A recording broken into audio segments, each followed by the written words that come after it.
So you've got all these immense pressures building up. But then one specific period in history came along and just floored the accelerator on their path to extinction.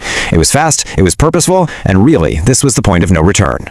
That final blow? It came during the Japanese colonial period. The hunt wasn't just opportunistic anymore, it became systematic. The government actually launched what they called pest extermination campaigns, and it was brutally effective.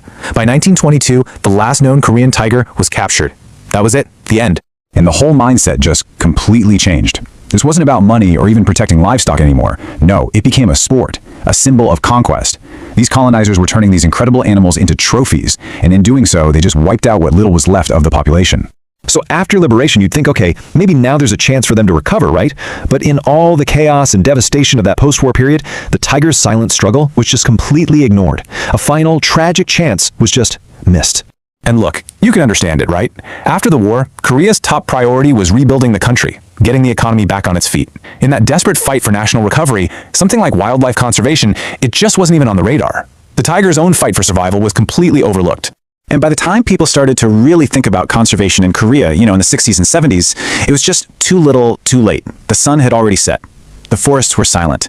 The Korean tiger was already gone, having slipped away, leaving this huge emptiness and a powerful story of what was lost. The story of the Korean tiger is such a harsh lesson, one we learned way too late. And it forces us to ask a really important question. If we look around the world today, right now, whose story is unfolding that we won't even notice until it's already over?